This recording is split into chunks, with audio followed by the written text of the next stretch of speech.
Au niveau du Stade Rennais, en 17 ans, on a connu des situations compliquées.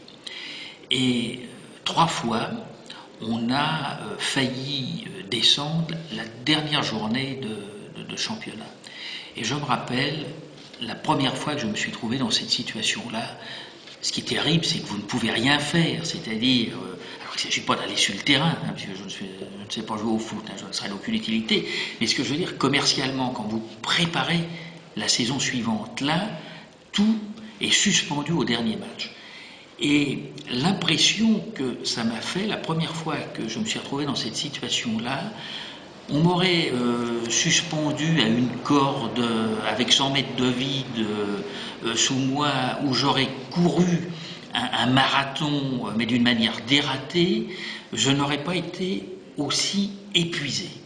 À la fin de la rencontre, alors Dieu soit loué, on avait gagné le match et évidemment la situation avait basculé extrêmement favorablement. Nous étions toujours en première division, puisqu'à l'époque on ne parlait pas de la Ligue 1, mais de la première division.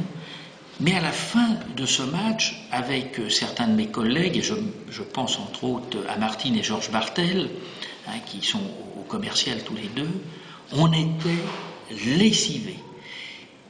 Et c'est là où vous prenez conscience que ce que vous faites vous passionne énormément. Est-ce que j'étais au niveau, j'allais dire, du supporter lambda? Peut-être, ce jour-là. J'avais un tel désir de poursuivre l'aventure en première division que j'étais